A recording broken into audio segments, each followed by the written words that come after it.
Beliau gosok-gosok sampai busa sabun itu hilang, busa sampo itu hilang. Allah ganti dengan kesegaran jasmani. Kepala suku ini tiba di rumah tidur dari jam 3 sore sampai jam 9 pagi hari berikutnya. Pagi-pagi kami datang ke rumahnya, langsung kepala suku angkat bicara.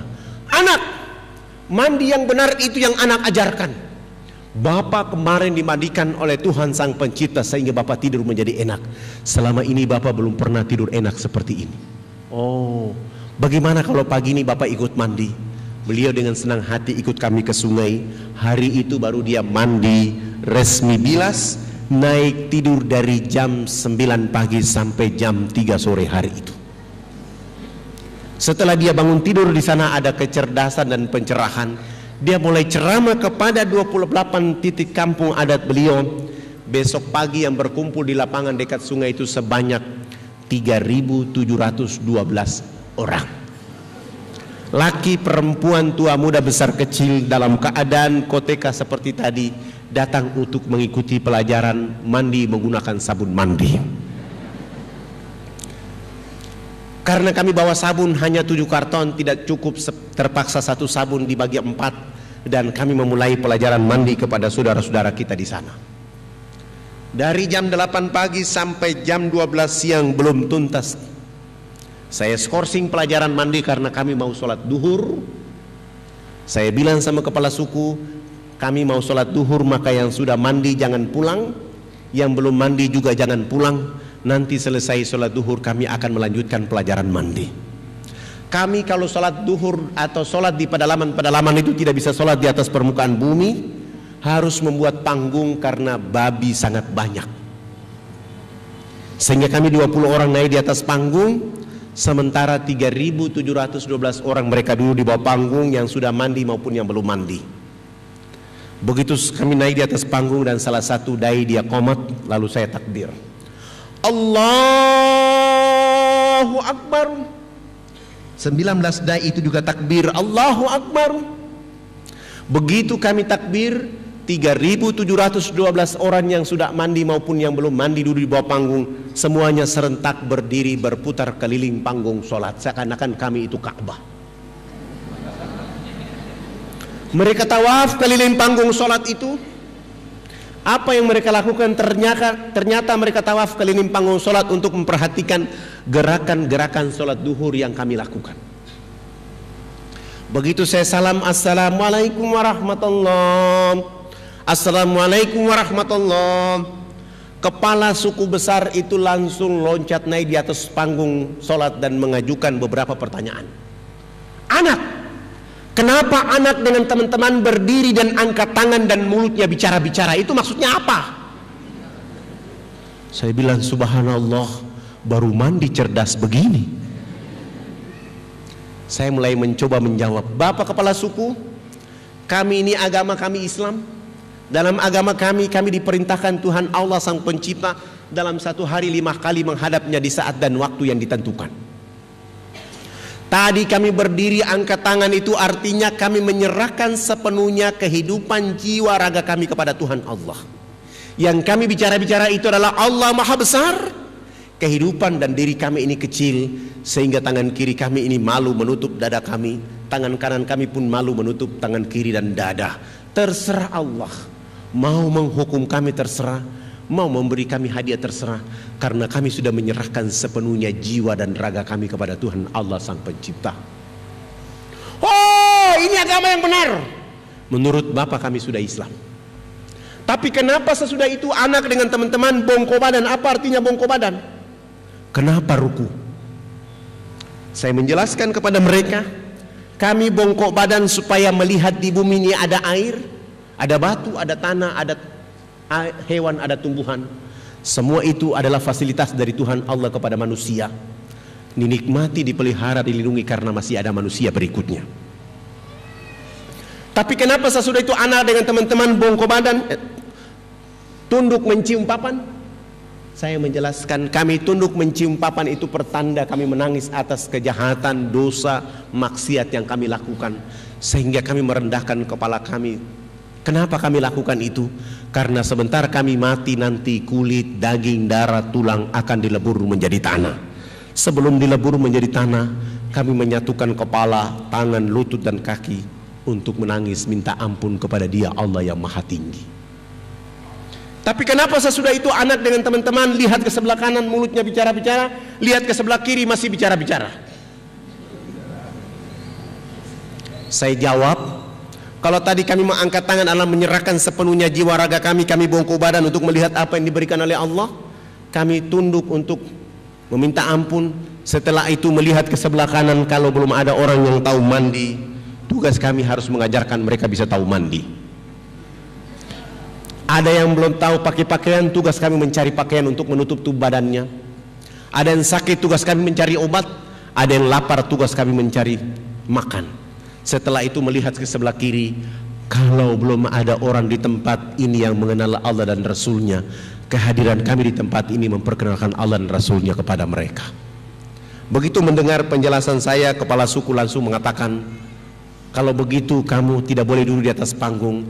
Kami 20 orang turun duduk di bawah panggung dan mereka 6 kepala suku naik di atas panggung menggantikan kami. Mereka bukan sholat tapi rapat adat. Setelah rapat adat selesai, 1,5 jam kemudian kepala suku besarnya menyampaikan pengumuman buat kami yang ada di lapangan pakai bahasa mereka. Wah wah wah hubulokanayat. Saya kasih contoh seakan-akan saya kepala suku, bapak ibulah masyarakat waktu itu. Saya ini orang fak-fak, saya tidak tahu bahasa itu. Saya tanya kepada orang yang ada di samping saya apa yang dimaksud oleh kepala suku. Ternyata kepala suku memberikan bahasa itu keberuntungan buat kami 20 orang yang berdakwah. Spektakuler. Hari ini kita bahagia. Hari ini kita gembira karena anak-anak ini sudah datang mengajarkan agama yang benar. Dalam rapat adat kami menyatakan kita semua yang berkumpul di lapangan ini mengikuti agama yang diajarkan anak-anak ini. Begitu kami 20 orang mendengar kata-kata ini langsung sujud syukur dan menangis kepada Allah Subhanahu wa taala. Terima kasih Allah ya Rabb. Kami belum menyebut namamu ke dalam dada mereka. Kami belum menyebut nama kekasihmu Muhammad sallallahu alaihi wasallam ke dalam hati mereka.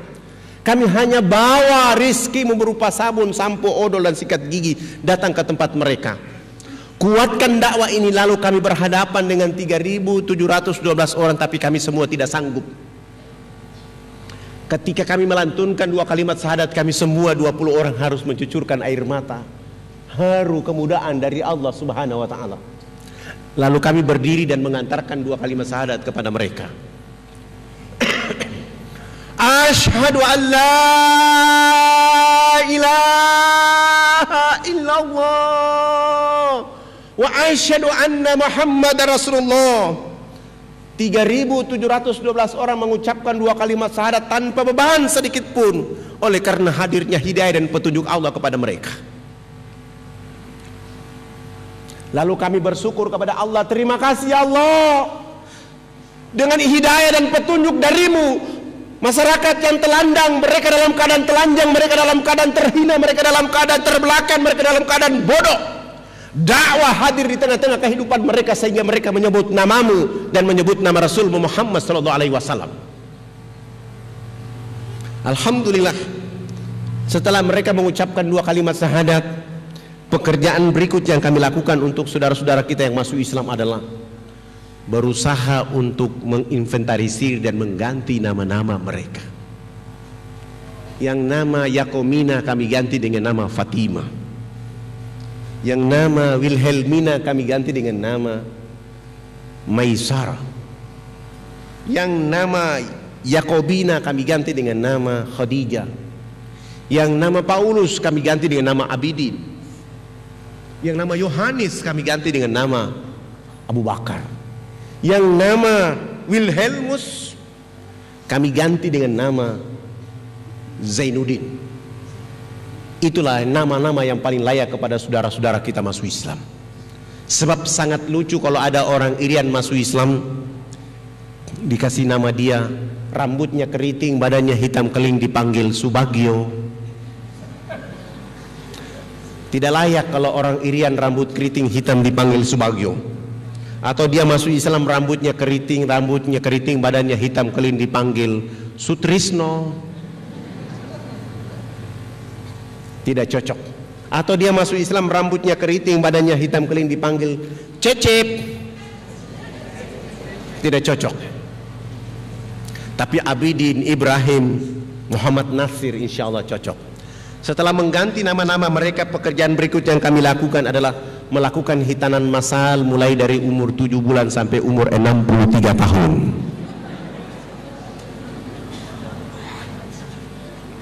Alhamdulillah, kami dibantu oleh ayahanda Haji Letnan Kolonel Mulia Tarmizi. Kami menghitan saudara-saudara kita di sana. Sesudah itu beliau menulis surat supaya mengantar kepala-kepala suku menghadap Presiden Soeharto di Jakarta. Alhamdulillah, kepala-kepala suku ini sudah pakai celana panjang, sudah pakai kemeja, bahkan sudah pakai jas, tetapi belum bisa pakai sepatu. Karena ukuran kakinya waktu itu nomor 47. Tidak ada jenis sepatu itu, terpaksa kami menggunakan sendal jepit kelebihan tumit. Naik pesawat Wamena Jayapura, Jakarta, Makassar. Saya bawa mereka keliling kota Makassar melihat pembangunan di Makassar. Sesudah itu kami melanjutkan perjalanan ke Jakarta. Alhamdulillah, tiba di Jakarta malam hari. Kami turun dan menuju Wisma Haji Jalan Jaksa, Jakarta Pusat. Perjalanan itu kepala suku melihat lampu kedap-kedip warna-warni. Kepala suku mengeluarkan kepalanya dari dalam mobil melihat di luar, lalu beliau bicara, Presiden macam apa hanya bangun Makassar, Presiden macam apa hanya bangun Makassar. Saya bilang sama beliau, nanti kita ketemu Presiden baru Bapak bicara begitu. Maksud saya nggak usah ribut dalam mobil. Setibanya di Wisma Haji kami tidur, bangun pagi sholat subuh. Sesudah itu mandi, sarapan dan menuju ke istana. Alhamdulillah, Pak Harto berkenan menerima kami, tapi ditunda, dipindahkan dari istana ke rumahnya di Jalan Cendana. Kami kembali ke Wisma Haji istirahat. Selesai sholat asar hari itu menuju rumah Pak Harto di Cendana. Begitu kami datang, kepala negara berdiri di depan rumahnya menyambut kehadiran kepala-kepala suku sambil salaman dan berpelukan. Senyum ciri khas dari Pak Harto kepada mereka. Sesudah itu kami dibawa masuk ke ruang tamu, dikasih makan, dikasih minum, dikasih oleh-oleh oleh Pak Harto. Dan Pak Harto minta supaya kepala suku besarnya konferensi pers. Lalu kepala suku besar konferensi pers, Bapak tidak pantas jadi presiden. Presiden macam apa hanya bangun Makassar, presiden macam apa hanya bangun Jakarta. Pemilu nanti saya akan bicara supaya Haji Muhammad Soeharto tidak boleh lagi dipilih jadi presiden. Kepala suku ini bicara pakai bahasa Wamena, Pak Harto juga tidak tahu.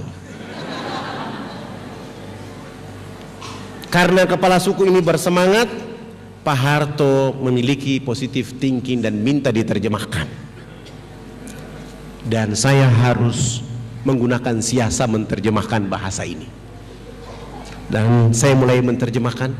Bapak Presiden yang terhormat, hari ini kepala-kepala suku sungguh bahagia bisa bertemu dengan Bapak Presiden. Dan kepala suku menyatakan bahwa Haji Muhammad Soeharto layak jadi Bapak Pembangunan Nasional. Dengan cara inilah Pak Harto langsung menelpon Menteri Agama, kepala-kepala suku ikut diberangkatkan haji pada tahun itu juga. Dengan cara itu Pak Harto menelpon Menteri Sosial, kami dibantu 417 unit rumah layak huni. Dengan cara itu Pak Harto menyumbang 1000 karung pakaian serba baru, 600 karton sampo, 600 karton odol, sikat gigi, dan dakwah Jakarta Wamena tidak boleh menggunakan kapal laut tapi menggunakan pesawat Hercules dari Halim Perdana Kusuma. Dan beliau juga menyumbang 28 masjid kepada 28 kampung yang masuk Islam di saat itu. Alhamdulillah, perjalanan dakwah terus hidup. Mereka mulai tumbuh, bahkan hari ini di lokasi ini sudah ada satu pesantren namanya pesantren Darul Istiqomah yang gurunya dan mudirnya kami sengaja mengambil dari Bantul, tinggal di situ dan mulai merubah saudara-saudara kita di daerah-daerah Wamena agar mengenal Islam. Alhamdulillah, nanti kalau ada kesempatan dari masyarakat Kediri yang mau berkunjung ke Wamena, jangan ada di kotanya, usahakan jalan kaki 175 km ke dalam, tinggal di sana beberapa hari. Tidak ada satupun yang sanggup menahan air mata di saat waktu duhur, asar atau maghrib atau subuh. Orang akan mencucurkan air mata karena ada anak rambut keriting hitam keling mengumandangkan suara azan, seakan-akan di saat itu Bilal hadir di tempat itu. Saya bergeser lagi ke Jayapura, ke Biak. Ketika bergeser ke Biak berdakwah, saya sudah berdakwah selama 5 hari, ketemu lagi seorang pendeta yang bernama Alexander. Beliau mulai menggunakan kekuatan untuk mengusir saya dari sana. Beliau mengatakan, segera keluar dari kota ini. Saya bilang, abang, kenapa, alasan apa saya tidak boleh ada di sini? Anda segera tinggalkan kampung ini dan tidak boleh bicara Islam di negeri ini. Saya bilang, abang, saya orang Irian Islam, abang orang Irian Kristen. Saya berhak bicara Islam di sini. Kenapa? Karena agama pertama yang ada di Irian adalah agama Islam. Dan agama Kristen masuk ke Irian diantar oleh orang Islam. Maka saya berhak bicara Islam di sini. Tidak boleh Anda bicara Islam di sini. Saya tanya kepada beliau, alasan apa lagi supaya saya tidak boleh bicara Islam di sini? Beliau mengatakan, Anda tidak boleh bicara Islam di Irian karena Irian sudah dibeli oleh Yesus Kristus. Oh abang, kalau Irian sudah dibeli oleh Yesus Kristus, mana kwitansi dari Yesus? Begitu saya tanya kwitansi dari Yesus, ternyata tidak ada. Kalau begitu saya berhak bicara Islam di sini. Akhirnya saya tinggal di Biak selama 3 bulan saya berdakwah. Alhamdulillah ada acara Isra Mi'raj. Saya diundang untuk menyampaikan hikmah Isra Mi'raj. Ternyata salah satu tamu yang diundang oleh ibu-ibu Dharma Wanita adalah Pendeta Alexander. Dari rumah saya sudah menyiapkan konsep saya adalah pentingnya sholat bagi kehidupan bumi, penduduk bumi. Begitu saya naik di atas mimbar, saya lihat ternyata di bawah ada Pendeta Alexander dan saya mulai merubah ceramah saya. Tidak ada agama di muka bumi ini yang diberi peluang dan kesempatan oleh Allah kecuali agama Islam saja. Begitu berartinya peluang dan kesempatan sehingga Allah menghibur kekasihnya Rasul Muhammad sallallahu alaihi wasallam untuk melakukan perjalanan antar bumi dan bumi langit. Kenapa Rasulullah dihibur oleh Allah dengan cara melakukan perjalanan antar bumi? Oleh karena seluruh keturunan Nabi Ibrahim turun ke Palestina, hanya satu saja Ismail yang turun ke Mekah. Maka di saat dia sedih, dihibur Allah dengan melakukan perjalanan antar bumi, Mekah Palestina. Dalam perjalanan bumi itu ada 2 wajah yang tidak boleh dilupakan, dilalaikan, ditinggalkan, didiamkan, yaitu Masjidil Haram dan Masjidil Aqsa. Sesudah itu mulailah dari Masjidil Aqsa ke Sidratul Muntaha. Naik ke Sidratul Muntaha menerima apa? Pintu peluang dan kesempatan. Siapa orang yang tidak sholat subuh, dia telah kehilangan pintu peluang dan kesempatan dari Allah.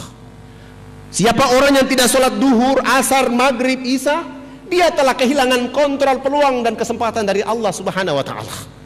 Rumah boleh terbakar, harta boleh hilang dan dicuri oleh orang, tetapi sholat 5 waktu tidak boleh, 1 waktu pun tidak boleh ketinggalan.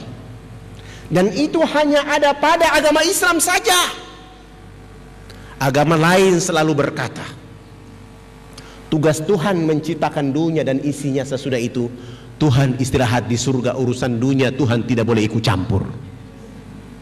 Nanti mau masuk surga cukup menyebut nama Yesus, langsung masuk surga, enak aja. Sengaja saya bicara begitu supaya di bawah ini tersinggung. Alhamdulillah, begitu saya turun dari mimbar, beliau mendekati saya dan beliau bilang sama saya, Pak Ustadz, saya juga hadir. Oh, Mana kwitansi dari Yesus? Begitu saya tanya kwitansi, ternyata dia marah. Pak Ustadz, saya tersinggung dengan ceramah Ustadz tadi. Mohon maaf, ini acara orang Islam. Saya tidak ceramah di acara umum.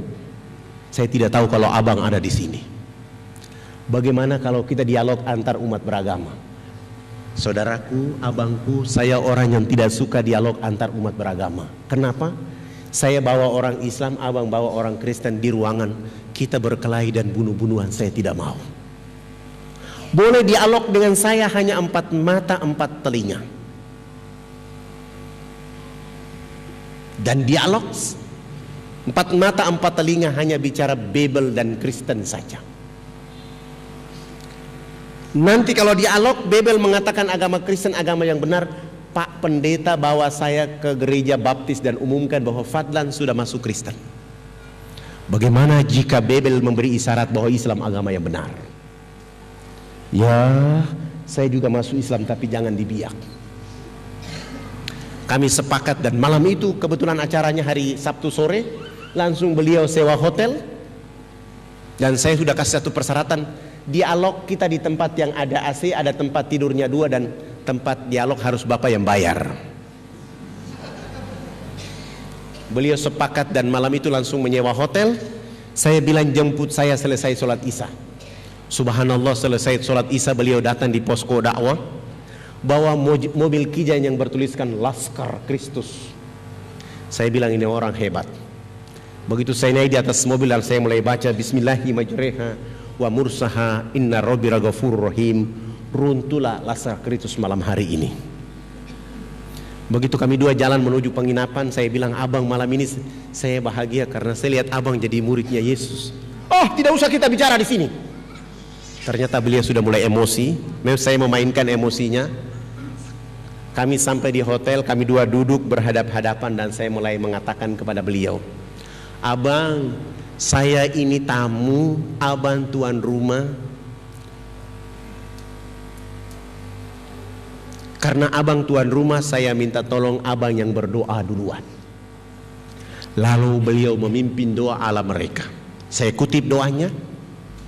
Ya Bapa kami dalam surga, dituduskan dengan namamu di bumi seperti di surga. Terima kasih Tuhan, Engkau telah mempertemukan aku dengan seorang domba tersesat. Aku jadikan dia atas nama Engkau, Yesus Juru Selamat abadi selama-lamanya. Saya dengar dalam doa dia bilang, saya domba tersesat. Setelah dia bilang amin, lalu saya mulai baca doa rukyat. Saya mulai merukyat dia malam itu. Setelah saya rukyat dia malam itu, saya tutup dengan Al-Fatihah. Dan saya mulai bilang sama beliau, saya adalah tamu abang tuan rumah. Saya tidak tahu isi ruangan ini. Bagaimana kalau saya bertanya duluan? Tolong ceritakan kepada saya pada tanggal berapa Babel turun, di mana tempat turunnya Babel, dan apa kata-kata Yesus ketika menerima Babel. Beliau buka Amsal, Ulangan, Yesaya, Paulus, Markus. Dia tidak ketemu. Lalu beliau bilang sama saya, Pak Ustadz, saya tidak ketemu ayat ini. Supaya abang tahu Babel itu benar, tolong bantu saya lihat Yesaya 12 ayat 29. Akan datang seorang nabi, diajarkan kitab kepadanya dengan kata-kata baca. Nabi itu mengatakan, aku tidak dapat membaca. Ayat ini memberi isyarat kepada seluruh orang Kristen bahwa akan hadir Al-Quran dengan sempurna. Maka tidak boleh lagi Babel berlaku di atas muka bumi, karena Babel itu hanya untuk Bani Israel saja. Supaya abang lebih kuat, tolong lihat Amsal 15. Tidak pantas Tuhan itu berdoa, tidak layak Tuhan itu minta tolong. Di ayat lain, Tuhan ketika disalib, Yesus ketika disalib dia berdoa dan minta tolong. Elia sabaktani, tolonglah aku Tuhan, tolonglah aku Tuhan. Kalau sudah demikian yang dilakukan oleh Yesus, maka Yesus tidak layak menjadi Tuhan. Kami bahas 2 ayat ini sampai jam 2 malam. Dia bilang, Pak Ustadz, saya besok mau ke gereja dan kita istirahat. Alhamdulillah, saya masuk wudhu kembali. Saya tidur, begitu saya buka bed cover, saya lihat ternyata dia belum tidur. Dia masih menggunakan satu ilmu lagi, yaitu mau menghipnotis saya malam itu. Saya mulai menggunakan ayat kursi dari bed cover itu sambil saya tiup ke arah dia. Alhamdulillah, saya yang bangun sholat subuh, dia yang ketiduran. Begitu dia bangun sholat subuh, bangun, dia mandi selesai langsung ke gereja. Sampai ke gereja dia mengundurkan diri di gereja, dan dia dikejar oleh jamaah pada tahun itu. 3 jari kakinya dipotong, yang membuat dia yakin tentang kekuasaan Allah dan Islam. Harusnya ketika jarinya dia potong, yang keluar dari kakinya adalah darah. Ternyata setetes darah pun tidak ada yang keluar. Dia lari menuju penginapan. Begitu dia masuk dalam kamar, baru darah berhembus keluar. Di saat itulah dia bilang, saya mengucapkan 2 kalimat syahadat. Keluarganya dilindungi. Kami lari dari Jayapura, dari Biak ke Jayapura, Jayapura menuju Jakarta, dan beliau bersama 12 anaknya hijrah mengucapkan 2 kalimat syahadat. Dia tinggal di Jakarta, di Tangerang. Sesudah itu pergi ke Mesir selama 6 tahun. Dia 6 tahun dia di Mesir, anak-anaknya terus belajar di pesantren di Tangerang. Sesudah itu kembali ke Indonesia menjemput istrinya menunaikan rukun Islam yang kelima. Setelah rukun Islam yang kelima, saya antar kembali mereka pulang ke kampung halaman. Perjalanan pulang ke Biak, kami sholat subuh. Beliau bilang sama saya, Pak Ustadz, saya sudah Islam, saya sudah haji, saya sudah belajar Islam dengan sempurna, tapi saya punya 3 jari kaki ini terpotong. Saya bilang, 3 ini yang dulu abang ingat-ingat, Tuhan Bapa, Anak, dan Rohul Kudus. Sekarang sudah tidak ada. Yang ada adalah Qul huwallahu ahad, tunggal. Oh begitu, iya, itu isyaratnya. Alhamdulillah, beliau bangun satu masjid di Biak. Berjalan 5 tahun kemudian, usianya 62 tahun. Kami sama-sama sholat subuh berjamaah. Kami bangun dari sujud, beliau tidak bangun dari sujud. Di saat itu beliau meninggal dunia juga dalam masjid. Saya bergeser lagi berdakwah di Enarotali. Di Enarotali kami sudah tidak boleh lagi pakai pesawat misionaris karena wajah kami sudah diketahui oleh mereka. Akhirnya mau dan tidak mau kami harus jalan kaki dari Nabire ke sini. Berapa lama? 12 hari baru sampai ke sana. Kami berdakwah di sini selama 3 bulan, hanya 1 orang yang masuk Islam. Saya mulai bergeser dari lokasi ini ke Nabire. Nabire saya terus ke Jawa Timur. Datang ke Sunan Ampel, menyampaikan pengurus Sunan Ampel supaya membantu kami pakaian layak pakai dan sabun mandi. Alhamdulillah, 1 bulan kemudian terkumpul 600 karung pakaian, 200 karton sabun, odol, sampo, dan sikat gigi. Lalu saya mau bawa pulang menuju Nabire. Ada alumni dari IAIN Sunan Ampel, orangnya tinggi, gagah, ganteng, pintar. Dia ketemu saya dan dia bilang, Pak Ustadz, saya mau ikut antum dakwah di Irian. Boleh ikut saya berdakwah di Irian, tapi jangan tanya amplop. Kalau antum ikhlas silakan. Alhamdulillah beliau ikhlas. Ikut kami dengan bantuan itu. 5 hari kemudian kami tiba di Nabire. Kami turunkan seluruh bantuan, istirahat 2 hari kemudian, dan kami mulai mencoba jalan kaki. Kami baru jalan kaki hari pertama, Ustadz Firman mulai bertanya, kok belum sampai-sampai? Saya diam saja. Kami jalan malam bermalam. Besok pagi kami jalan lagi. Pak Ustadz, kapan kita sampai? Saya diam saja, saya tidak jawab. Begitu kami masuk hari kelima, beliau langsung marah-marah di tengah hutan itu. Oh Ustadz Fadlan, ternyata antum bawa saya ke Irian ini dengan membunuh saya di tengah hutan ini. Kalau saya tahu metode dakwah antum seperti ini, saya tidak akan ikut antum. Tolong pulangkan saya dan saya mau kembali ke Jawa Timur. Saya mulai peluk beliau dan saya bilang, Firman, antum hidup di zaman informasi, komunikasi, semua serba mudah. Coba antum tengok 1400 tahun yang silam. Seorang anak manusia di dalam rahim ibunya, ayah kandungnya meninggal. Begitu lahir ke atas permukaan bumi, air susu ibunya kering. Ibunya menawarkan kepada penduduk kota Mekah untuk menyusui. Semua orang menolak. Jangan kamu menyusui bayi yang tidak ada bapaknya.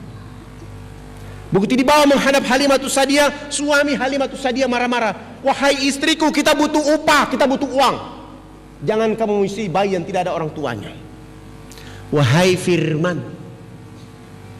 6 tahun kemudian bayi ini tidak menyaksikan ibunya lagi. Dia dirawat oleh kakeknya Abdul Muthalib. 2 tahun kemudian bayi ini menjadi yatim piatu, tidak ada ayah, tidak ada ibu. Tapi yang kau tahu bayi itu adalah Rasulullah Muhammad SAW. Dengan tegar melakukan dakwah, dengan santun menyampaikan dakwah. Ente tidak pantas jadi umatnya Muhammad. Antum tidak pantas jadi beragama Islam. Silakan antum pulang sendiri. Di sana ada binatang buas, ente mau mati-mati aja. Kami mau berdakwah. Bahasa saya ini sengaja saya lakukan supaya dia semangat. Dan dia bilang, kalau begitu Pak Ustadz, kita jalan lagi. Alhamdulillah, kami jalan sampai 12 hari tiba di lokasi. Kami berdakwah selama 3 bulan, tidak ada satupun yang masuk Islam. Saya mulai bilang sama beliau, Ustadz, ini tidak ada orang masuk Islam karena niat antum yang salah. Tapi ada metode dakwah untuk membungkus niat antum supaya dakwah ini hidup. Bagaimana kalau antum anani kakak dengan anak kepala suku? Hah? Maaf Ustadz, saya tidak bicara gagah, saya tidak bicara ganteng, saya bicara dakwah. Jangankan antum, ana juga tidak akan mau menikah dengan orang di sini. Tapi untuk metode dakwah kali ini antum yang paling cocok. Aduh Ustadz, kalau begitu kasih saya kesempatan, saya istikharah selama 7 hari dulu. Akhirnya Ustadz Firman istikharah 7 hari berturut-turut. Pagi-pagi begini dia ketemu saya dan wajahnya antara gembira dan sedih. Kenapa lagi wajah antum? Pak Ustadz, saya sudah istikharah selama 7 malam tidak ada jawaban lain kecuali cahaya putih. Alhamdulillah, ente wajib menikah anak kepala suku. Bagaimana caranya? Ustadz, kita pakai strategi dakwah.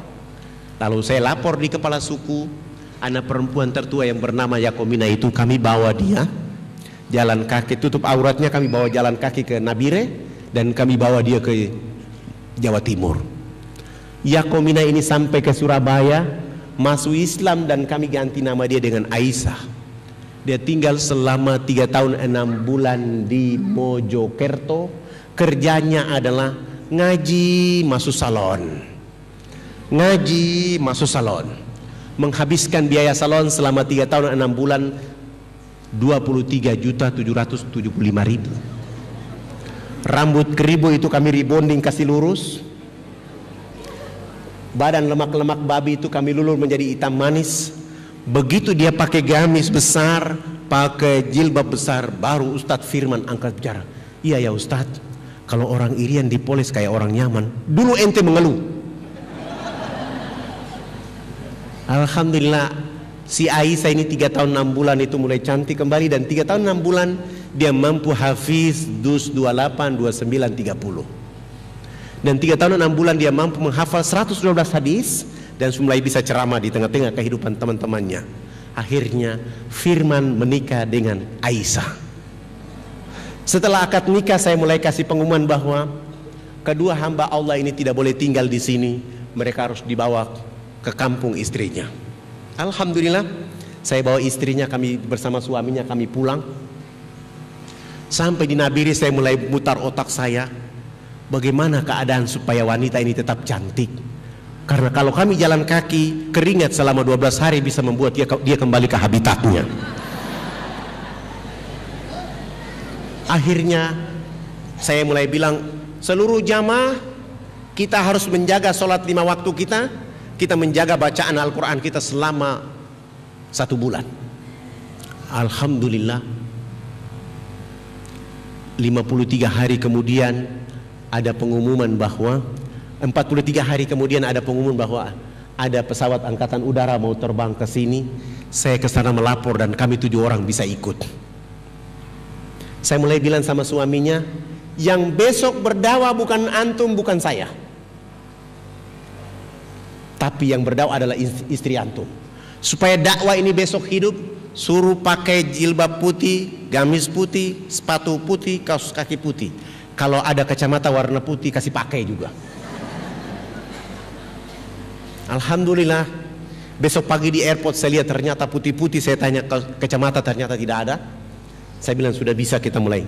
Kami mulai terbang sampai ke lokasi ini, tidak ada airport.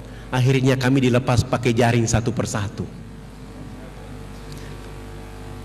Begitu kami turun satu persatu dan saya bilang sama petugas, penumpang yang terakhir adalah perempuan ini. Saya kasih minyak wangi dan nanti begitu dia ijat tangga ini disiram dengan minyak wangi. Alhamdulillah, begitu di perjalanan kena baling-baling, akhirnya gamisnya melambai-lambai. Orang dari bawah kampung berteriak, malaikat datang di kampung. Begitu dia turun berdiri di tengah-tengah kerumunan masyarakat yang ada di kampung itu, langsung dia ceramah pakai bahasa mereka. Saya ini dulu nama saya Yakomina, hari ini nama saya menjadi Aisyah. Saya bisa bicara seperti ini, saya bisa cantik seperti ini, saya bisa berubah seperti ini karena 3 tahun 6 bulan saya pergi ke negeri sana. Mereka merubah saya menjadi manusia yang beradab. Dulu seandainya saya tinggal di kampung ini, saya tinggal di atas potensi kekayaan dari Allah, tetapi saya seperti binatang di negeri ini. Dan hari ini bapak ibu keluarga saya di kampung itu seperti dilakukan oleh orang-orang asing di negeri ini. Dia ceramah kurang lebih 1,5 jam. Ada seorang penginjil perempuan angkat tangan, hai Yakomina, kami bersedia masuk Islam, tetapi kami juga cantik seperti kau. Suaminya bilang sama saya, Ustadz, di tengah hutan ini salon mana yang mau datang? Saya bilang urusan salon urusan saya, yang penting mereka sudah ada niat. Kami tinggal 1 minggu kemudian, saya mulai turun jalan kaki kembali ke Nabire. Saya ke Makassar, kumpulkan uang dari masjid ke masjid. Alhamdulillah dapat 35 juta. 15 juta itu khusus untuk beli belas kencur, alat dulur, rebonding. Seorang dai harus begitu. Setelah alat-alat kecantikan itu sudah siap semuanya, saya mulai tanya salon mana yang bisa bantu dakwah 1 bulan 3 bulan 10 juta. Alhamdulillah ada kelompok Wardah. Saya bayar mereka 10 juta dan saya bawa mereka. Kami sampai di sana ada Hercules dan kami terbang ke sana turun. Sampai di sana kami tidak mulai langsung berdakwah, tapi kami mulai buat bilik-bilik kecil sebanyak 10 buah. Bilik yang pertama isinya cermin, bilik yang kedua isinya tanah liat, bilik yang ketiga isinya air dan dengan sabun dan sampo, bilik keempat, kelima, keenam, ketujuh pekerja salon ada di dalam. Karena di pedalaman itu belum pernah ada ibu-ibu dan warga kita melihat wajahnya di cermin. Kami mulai membuat antrian ibu-ibu. Ibu yang pertama begitu dia buka horden bilik yang pertama, dia natap masuk ke dalam, wajahnya di cermin, ketakutan dan lari keluar. Di dalam ada setan. Wah, ini pasti bukan setan, wajahnya sendiri. Bukan ibu, itu bukan setan, wajah ibu. Tidak Pak Ustadz, kami lihat masuk, dia lihat keluar, makanya saya lari keluar. Itu setan itu. Oh tidak, itu wajah ibu. Kalau ibu tidak percaya silakan sini, ibu masuk, coba ibu angkat tangan. Tangan siapa? Iya ya, beta putangan ya. Saya putangan maksudnya. Itu wajah ibu. Oh, saya kira itu makhluk lain. Alhamdulillah, bergeser ke bilik yang kedua. Tahara pakai tanah liat sehingga lemak-lemak babi yang mereka pakai bertahun-tahun itu hilang. Lalu menggunakan sabun mandi dan sampo di bilik yang ketiga. Begitu digosok menghasilkan harta dari tubuh badan mereka setebal kabel telepon. Pindah di bilik yang ketiga, keempat, kelima, keenam. Di bilik yang ke-9 mereka sudah pakai gamis, tapi rambutnya masih jabri kiri kanan, ditutup lagi dengan jilbab. Lalu mereka melihat di cermin di bilik yang ke-10, 662 akhwat mengucapkan 2 kalimat syahadat bersamaan dengan 175 kakak di tempat itu. Walaupun di lokasi ini semen 1 sak 1.400.000, kami tidak peduli, yang penting masjid bisa dibangun di tempat itu. Alhamdulillah, kekuatan dakwah itu terus tumbuh berkembang, dan hari ini bahkan teman-teman dan umat Islam yang berkumpul menjadi jamaah IKADI pada bulan Desember yang lalu sempat menitipkan acara Jambore Dakwah Internasional yang menghadirkan 1.500 anak plus 2.500 warga untuk mengikuti kajian Islam selama 15 hari di tempat itu dalam rangka menjaga kekuatan dakwah, sehingga alhamdulillah Islam menjadi tumbuh. Dan mohon doa Kami akan membangun sebuah masjid terbesar ukuran 30 kali 30 di Jayapura dan di beberapa tempat dengan nama masjidnya Masjid Isa bin Maryam, atau dalam bahasa Inggrisnya kami menyebut Masjid Yesus bin Maryam. Kita ingin ceritakan kepada saudara-saudara kita bahwa Isa atau Yesus itu manusia biasa yang jangan dijadikan menjadi penyembahan, tetapi dia adalah orang yang diberi wahyu dan utusan oleh Allah Subhanahu wa taala.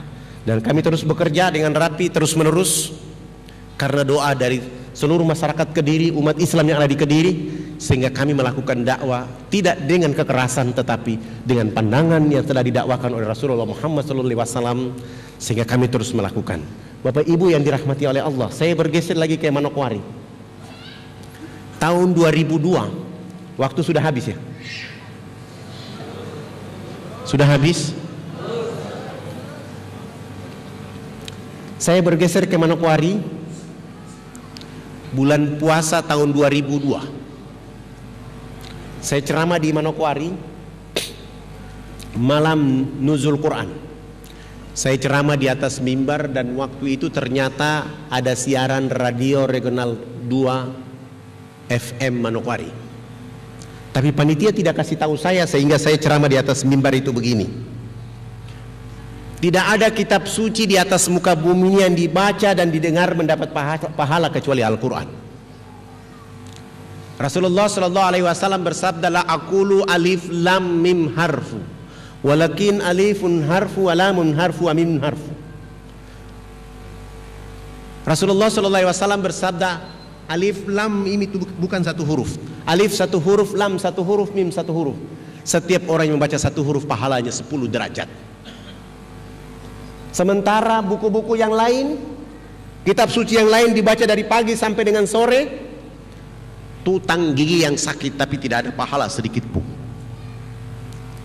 Ternyata ada ketua dewan gereja Manokwari, namanya Pendeta Saulieno, mendengar suara saya itu dan pagi-pagi beliau marah-marah. Begitu sholat subuh selesai, saya masih baca Quran menunggu waktu duha. Di waktu duha beliau datang dan marah-marah di situ. Siapa yang tadi malam ceramah bahwa tidak ada kitab suci di dunia ini dibaca dan didengar dapat pahala kecuali Al-Quran?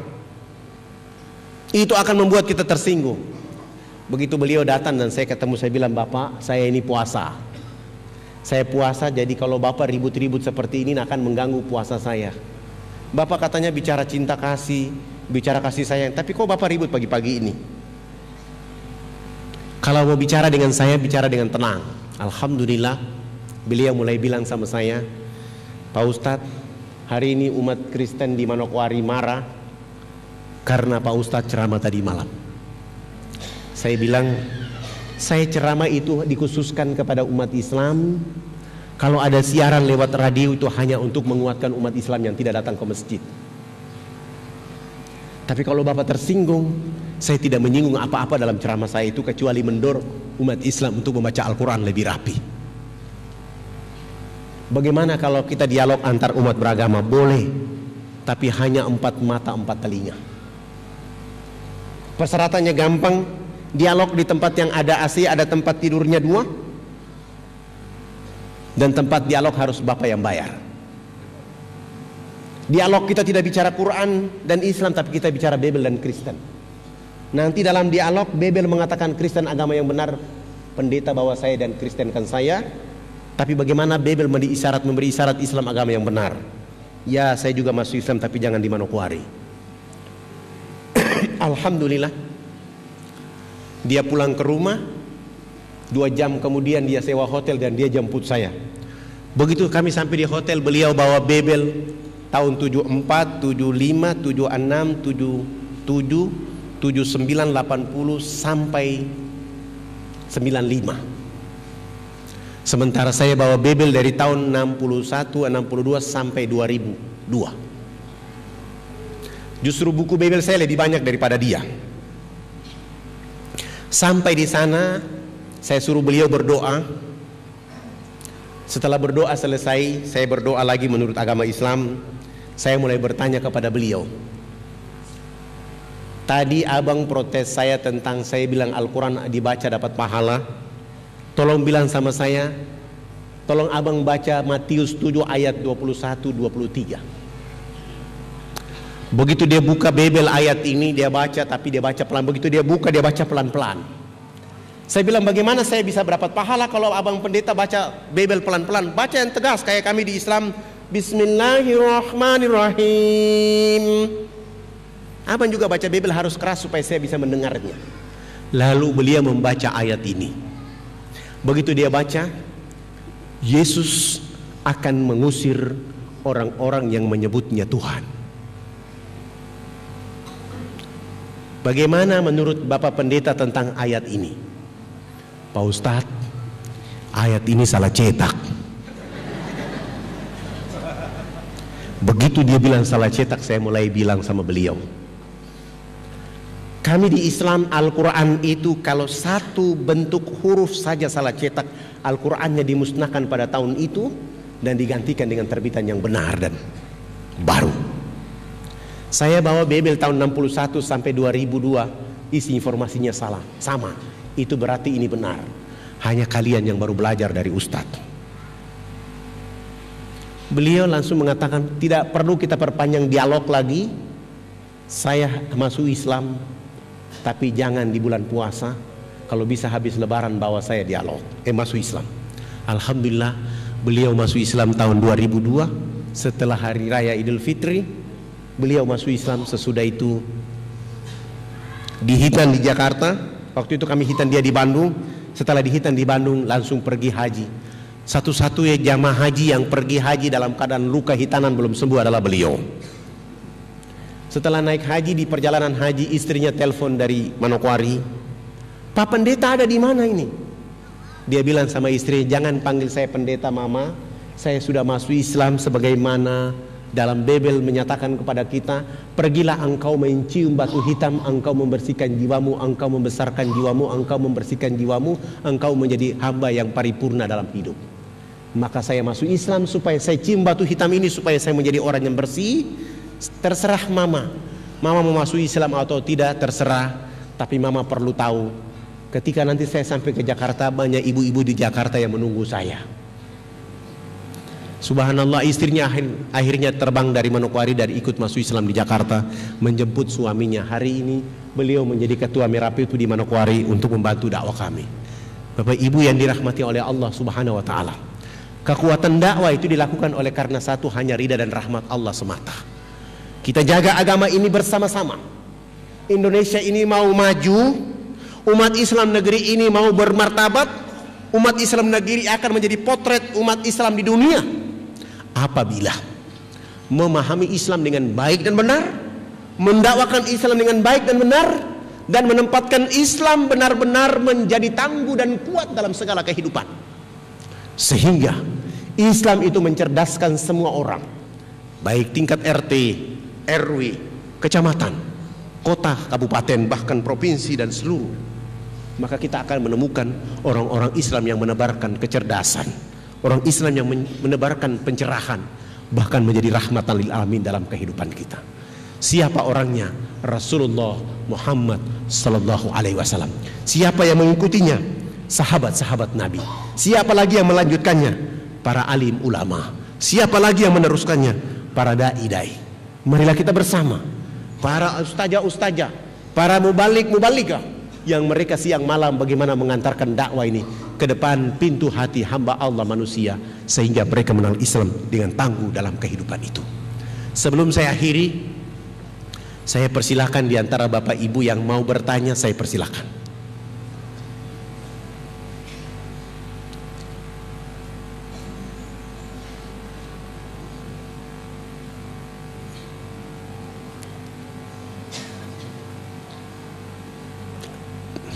Dari ibu-ibu ada? Dari bapak-bapak? Atau ada yang mau mendaftar jadi dai? Untuk laki-laki dan perempuan yang menjadi dai di Irian hanya satu persyaratan, wajib menikah anak kepala suku.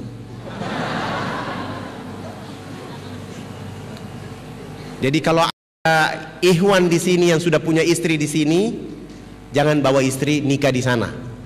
Istri di sini tetap sah, istri di sana juga sah. Sauran Dayak harus begitu. Kenapa? Nanti ada anak dari Irian mendoakan suami dan keluarganya di sini. Begitu juga nanti dari sini mendoakan suami dan bapaknya dan istrinya ada di sana. Supaya kekuatan Islam itu menjadi baik. Siapa tahu keturunan dari Irian itu yang soleh, dan siapa tahu keturunan yang dari Kediri itu yang soleha, sehingga menjaga dakwah ini. Kalau tidak ada, saya cukupkan sampai di sini saja. Burung Irian, burung cendrawasih. Cukup sekian, terima kasih. Wabillahi taufiq wal hidayah. Wassalamualaikum warahmatullahi wabarakatuh.